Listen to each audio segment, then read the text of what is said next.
We are in the second week. Is that right? Second week of our, no, maybe third week. Is it three?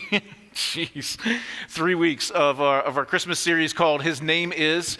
We're looking at the different names of God and the impact really in the response that we should have when we look at God in different ways and how He revealed Himself throughout the scriptures. This morning, we're going to look at a name, but I want to start like in the book of John, in the New Testament book of John first, because when you look at the Christmas story, we tend to think of Jesus' birth in a human aspect, right? We read Matthew's account of Jesus' birth, and we read Luke's account of Jesus' birth, and there's really this human aspect of it. We think of baby Jesus in a manger, but in the book of John, John really highlights more about the emphasis on the deity of Jesus Christ, that He is God in the flesh, and that He's Lord of Lords, King of Kings, and all of that. In the first few verses of John chapter 1, he writes, "In the beginning was the Word, and the Word was with God, and the Word was God.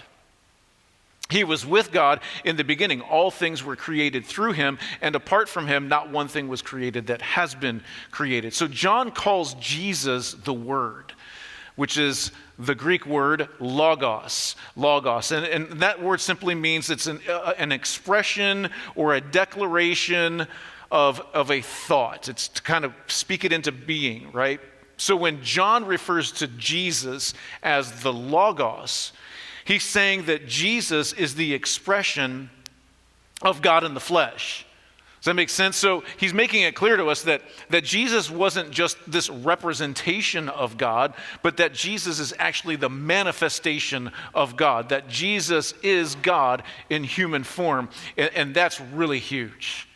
And we'll get to that here in a little bit. When we look at the Christmas story, and we think in terms of the nativity, baby Jesus lying in a manger, right? We tend to think of in this very human perspective of who Jesus is.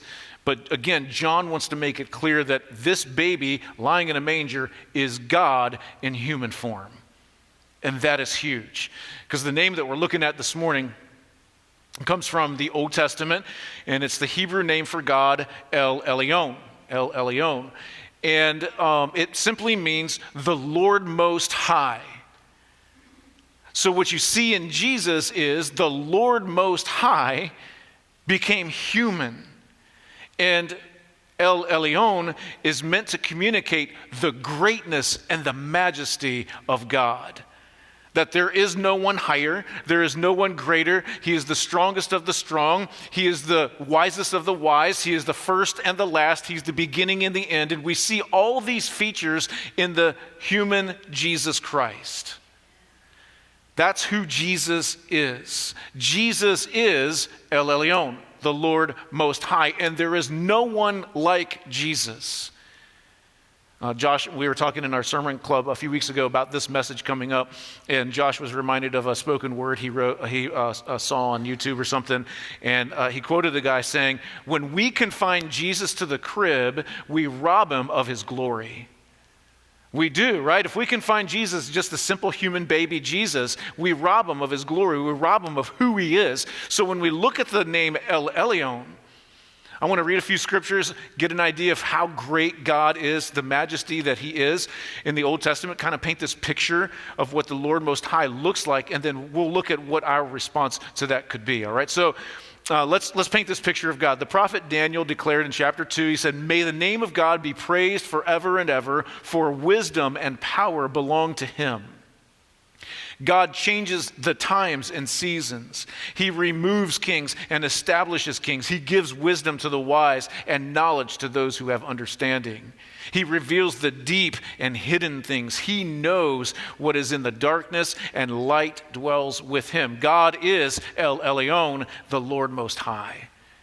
Simply amazing. In Isaiah 46, God talks of Himself and He says, "Remember what happened long ago, for I am God and there is no other. I am God and no one is like me. I declare the end from the beginning, from long ago at what is not yet done, saying my plan will take place and I will do all my will." He is Elyon, the Lord Most High. A few chapters earlier, here in chapter 40, the prophet Isaiah uses measurements to help us understand the greatness and the magnitude of God. In verse 12, he first asks, who has measured the waters in the hollow of his hand? Now think about that. If I tried to measure water in the hollow of my hand, I might get a tablespoon, maybe 2 tablespoons of water. Yet we know the earth's surface is covered, 2/3 of the earth's surface is covered in water, and in a lot of places it's like 7 miles deep. That's a lot of water. Here Isaiah says, this is how great God is. Pour some water into his hands, Pacific Ocean. Pour some more water into his hand, Atlantic Ocean. You just keep going. This is how God measures the waters of the world. Isn't that amazing? This is how great God is. This is the greatness of God. That's the Lord Most High. In the same verse, Isaiah then asks, who has marked off the heavens with the span of his hand? Who has marked off the heavens with the span of his hand? Now, the span of my hand from the tip of my little finger to the tip of my thumb is about 9 inches. Not very big, right? The closest star to us in our system, right, aside from the sun, is 4.5 light years away. Hundreds and hundreds of thousands of miles. And God's like, hey, just let me measure that with the span of my hand.